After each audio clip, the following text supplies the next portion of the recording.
وَلَقَدْ يَسَّرْنَا الْقُرْآنَ لِلذِّكْرِ فَهَلْ مِن مُّدَّكِرٍ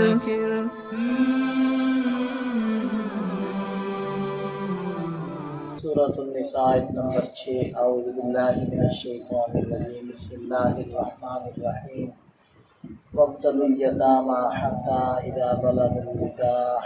وإن آنستم منهم رشدا فادفعوا إليهم أموالهم ولا تأكلوها إسرافا وبدارا أن يكبروا ومن كان غنيا فليستعفف ومن كان فقيرا فليأكل بالمعروف فإذا دفعتم إليهم أموالهم فأشهدوا عليهم وكفى بالله حسيبا۔ یتیم کے احکام چل رہے تھے تو اس آیت مبارکہ میں ارشاد فرمایا کہ وابتلوا الیتامی، تم یتیموں کا امتحان لیتے رہو، حتیٰ اذا بلغوا النکاح، یہاں تک کہ جب وہ نکاح کی عمر کو پہنچ جائے۔ اصل میں بات چل رہی تھی کہ یتیموں کے مال کو تم لوگوں نے اپنی نگرانی میں رکھنا ہے، اور جب وہ اس قابل ہو جائیں کہ وہ اپنے نفع نقصان کو سمجھنے لگ جائیں تو پھر یتیموں کا مال ان کے حوالے کر دو۔ اب دیکھیں کہ 3 درجات ہو گئے۔ ایک درجہ ہے کہ یتیم ابھی نابالغ ہے، دوسرا درجہ ہے کہ جب وہ بالغ ہو جائے، تیسرا درجہ ہے کہ جب اس کے اندر سمجھ بوجھ پیدا ہو جائے کہ میرا نفع کس میں اور نقصان کس میں ہے۔ اب پہلی جو صورت ہے کہ ابھی وہ نابالغ ہے تو اس کے لیے حکم ہے کہ وابتلوا الیتامی، کہ تم یتیموں کو آزماتے رہو، یعنی کہ چھوٹے چھوٹے ان سے معاملات کرواتے رہو، ان کو تھوڑی سی رقم دو اور ان سے کہو کہ فلانی چیز خرید کر لاؤ یا فلانی چیز میرے سامنے خریدو یا خود سے جا کر خریدو۔ یہ ہے وابتلوا الیتامی، تاکہ ان کو ڈیل کرنی آئے، تاکہ ان کو خریداری کرنی آئے۔ اس سے پتہ چلتا ہے کہ جب بچہ نابالغ بھی ہو اور وہ اپنے سرپرست کی اجازت کے ساتھ کوئی چیز خریدتا ہے تو اس کا خریدنا یہ درست ہوتا ہے، اور اس کی ہوئی بیع یعنی ڈیل وہ جائز ہوتی ہے۔ جیسے کہ ہم چھوٹے بچوں کو پیسے دے دیتے ہیں، 10 روپے 20 روپے 50 روپے دے دیے تو وہ جا کر خود ہی چیز خرید رہے ہوتے ہیں، حالانکہ وہ تو بہت معصوم اور چھوٹے بچے ہیں۔ تو چونکہ وہ اپنے سرپرست کی اجازت کے ساتھ یہ کچھ کر رہے ہیں، لہذا ان کا چیز خریدنا اور دکاندار کا بیچنا یہ درست ہے۔ لیکن ایسے چھوٹے بچے گھر کی کوئی چیز اٹھا کر وہ دکاندار کو بیچ آتے ہیں کہ جی یہ لے لو، اور وہ چند روپے بھی دے دیتا ہے۔ اب ظاہری بات ہے اس کے اندر تو سرپرست کی اجازت نہیں ہے، تو جب اجازت نہیں ہے تو بچے کی وہ ڈیل نافذ بھی نہیں ہوگی، وہ بیع نہیں ہوگی۔ تو بہرحال ارشاد فرمایا کہ وابتلوا الیتامی، تم یتیموں کو آزماؤ اور ان کو چھوٹے چھوٹے کام ذمہ لگاؤ، حتی اذا بلغوا النکاح، یہاں تک کہ وہ نکاح کی عمر تک پہنچے، یعنی بالغ ہو جائیں۔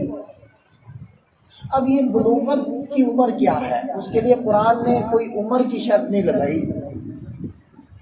وہ آثار ہیں، وہ کچھ علامتیں ہیں کہ جب وہ علامتیں ظاہر ہو جائیں، وہ 12 سال کی عمر میں ظاہر ہو جائیں، 13 سال کی عمر میں ظاہر ہو جائیں، 14 سال کی عمر میں ظاہر ہو جائیں، جب بھی ظاہر ہو جائیں تو ان کے اوپر بلوغت کا حکم لگ جائے گا۔ اور اگر کوئی علامہ ظاہر نہ ہو تو پھر مفتہ بھی قول کے مطابق بچی اور بچے کے اندر 15 سال کی جو عمر ہے وہ عمر ایک حد مقرر کی گئی ہے کہ اگر بچی میں اور بچے میں کوئی بلوغت کی علامہ ظاہر نہ ہو تو جب وہ 15 سال کے ہو جائیں گے تو ان کو بالغ سمجھا جائے گا اور ان کے اوپر بالغوں کے احکامات جاری ہو جائیں گے۔ تو بہرحال یہاں تک کہ وہ بلوغت کی عمر کو پہنچ گئے، اب وہ یتیم بالغ ہو گئے۔ فَإِنْ آنَسْتُمْ مِنْهُمْ رُشْدًا، پھر اگر تم ان سے سمجھداری پاؤ، یعنی بالغ ہو گئے اب یہ سمجھدار بھی ہو گئے اور اپنے نفع نقصان کو سمجھتے ہیں، اب اپنا پیسہ ضائع نہیں کریں گے، تو فَادْفَعُوا إِلَيْهِمْ أَمْوَالَهُمْ، تو ان کو ان کے اموال دے دو، ان کے حوالے کر دو کہ اب تم بالغ ہو گئے ہو، سمجھدار ہو گئے ہو، یہ تمہارا مال ہے، اب تم جانو تمہارا مال جانے۔ لیکن اگر دیکھیں قرآن نے شرط لگائی ہے آنستم منہم رشدن، اگر تم ان سے سمجھداری کو محسوس کرو، لہذا اگر سمجھداری نہیں تو پھر انتظار کیا جائے گا یہاں تک کہ 10 سال مزید گزر جائیں اور وہ 25 سال کے ہو جائیں۔ اب اگر 25 سال کے ہو گئے تو یہ ایک ایسی عمر ہے کہ جس کے اندر آدمی کے اندر سمجھ بوجھ پیدا ہو ہی جاتی ہے۔ 25 سال کا بچہ وہ باشعور ہوتا ہے، وہ اپنے فیملی کو چلا سکتا ہے۔ اس سال میں اس عمر میں تو یقینی طور پر نکاح ہو جاتا ہے، تو نکاح ظاہری بات ہے بچے کا اسی وقت کیا جاتا ہے جب وہ اتنا سمجھ بوجھ والا ہو جائے کہ وہ اپنے گھر کو چلا سکے، اپنی بیوی کو ڈیل کر سکے۔ تو اب اگر اس کے اندر سمجھداری پیدا ہو گئی ہے تو اب اس کا مال اس کو دے دیں گے، کیونکہ قرآن یہ نہیں کہتا کہ کامل طور پر وہ بندہ وہ سمجھ بوجھ والا ہو جائے، کچھ سمجھداری بھی اس کے اندر آ گئی، رشدن نکرہ استعمال ہوا ہے، کچھ سمجھداری بھی آ گئی تو اس کو اس کا مال دے دیں گے، کیونکہ کامل سمجھ بوجھ تو بہت سارے لوگوں میں وہ ساری زندگی پیدا نہیں ہوتی، بیچارے وہ بھولے بھالے رہتے ہیں، ان کو لوگ نقصان پہنچاتے رہتے ہیں، تو وہ کامل طور پر تو بہت سارے لوگ ہوتے ہی نہیں۔ تمہارا رشدن تھوڑی سی سمجھ بھی پیدا ہو گئی تو اس کو اس کا روپیہ وہ 25 سال تک دے دیں گے، لیکن اگر وہ بہت ہی زیادہ بے وقوف ہے اور بالکل اپنے نفع نقصان کو نہیں سمجھتا تو پھر چاہے وہ بوڑھا بھی ہو جائے تو پھر اس کا پیسہ اس کے سرپرستوں کے پاس ہی رہے گا، سرپرست چاہے کسی بھی شکل میں بھی اس کے بنتے رہیں تو وہی اس کا پیسہ رکھیں گے اور اس کو اس کا پیسہ نہیں دیں گے، تاکہ وہ نقصان نہ کر بیٹھے اور پیسے کو ضائع نہ کر بیٹھے۔ وَلَا تَأْكُلُوهَا إِسْرَافًا وَبِدَارًا أَن يَكْبَرُوا، اور تم نہ کھاؤ ان کا پیسہ فضول میں اڑا کر، اسرافن کا معنی فضول خرچ کر کے، وَبِدَارًا اور اس خوف سے کہ أَن يَكْبَرُوا کہ یہ بڑے نہ ہو جائیں اور ہمیں ان کا پیسہ ان کو دینا نہ پڑ جائے، اس خوف سے تم جلدی جلدی ان کا پیسہ اڑا نہ دو۔ وَمَنْ كَانَ غَنِيًّا فَلْيَسْتَعْفِفْ، جو مالدار ہے اور وہ سرپرست ہے یتیم کا تو اس کو چاہیے کہ وہ اپنے کو پاک دامن رکھے، یعنی کہ ان کا پیسہ استعمال نہ کرے، اپنی کسی ضرورت میں بھی اس پیسے کو نہ آنے دے۔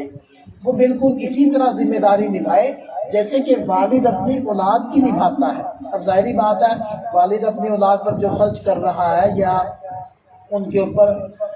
وقت خرچ کر رہا ہے تو اس وقت کا معاوضہ تو اپنی اولاد سے کچھ نہیں لے رہا ہوتا، تو اسی طرح اگر یہ ذمہ دار یتیموں کی دیکھ بھال کر رہا ہے، ان کے اوپر وقت خرچ کر رہا ہے تو اس کو کچھ بھی معاوضہ مت لے، وہ اللہ تعالیٰ سے ہی اس کا بدلہ دے۔ وَمَنْ كَانَ فَقِيرًا، لیکن جو خود فقیر ہے، خود محتاج ہے، اب ظاہری بات ہے اس کو خبر گیری کرنے کے لیے یتیموں کی یا یتیم کی وقت بھی لگانا پڑ رہا ہے، تو اگر وہ فقیر ہے اور اس کو ضروری خرچ لینے کی ضرورت پیش آ رہی ہے تو فَلْيَأْكُلْ بِالْمَعْرُوفِ، تو وہ ایک معروف طریقے سے اپنی بقدر ضرورت وہ یتیم کے مال سے کچھ نہ کچھ لے سکتا ہے، کیونکہ وہ وقت خرچ کر رہا ہے۔ فَإِذَا دَفَعْتُمْ إِلَيْهِمْ أَمْوَالَهُمْ، پھر جب تم یتیموں کو ان کا مال دے دو، فَأَشْهِدُوا عَلَيْهِمْ، تو اپنے اوپر گواہ بھی بنا لو،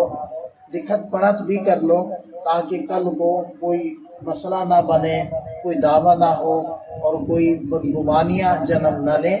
فَأَشْهِدُوا عَلَيْهِمْ وَكَفَى بِاللَّهِ حَسِيبًا، اور اللہ تعالیٰ حساب کتاب کرنے کے لیے کافی ہے۔ یعنی یہ تو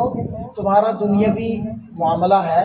کہ تم گواہ بھی بناؤ گے، اور اگر تمہیں ضرورت نہیں ہے تو اور اللہ نے تمہیں دوسرا مال دیا ہے تو تم یتیم کے مال سے خود خرچ بھی نہیں کرو گے اپنی ذات پر، اور اگر مجبور ہو تو پھر بقدر ضرورت تم لے بھی سکتے ہو۔ یہ تو دنیاوی معاملات ہیں، اصل حساب کتاب تو اللہ تعالیٰ نے لینا ہے، لہذا جو حکم جیسے دیا گیا ہے اس کو ویسے پورا کرو، کیونکہ تم نے حساب اصل میں اللہ کو دینا ہے، بندوں کو تو مطمئن کر لو گے۔ بندوں کو تو آپ مطمئن کر سکتے ہو، بندوں کے سامنے تو جھوٹ سکتے ہو، لیکن اللہ تعالیٰ کو تو سب کچھ پتہ ہے۔ اس لیے اصل اللہ کے سامنے جواب دہی کا تصور ذہن کے اندر رکھ کر یہ سارے معاملات کرو، تو پھر تمہارے معاملات وہ درست ہوں گے۔ اللہ تعالیٰ ہمیں سمجھ عطا فرمائے۔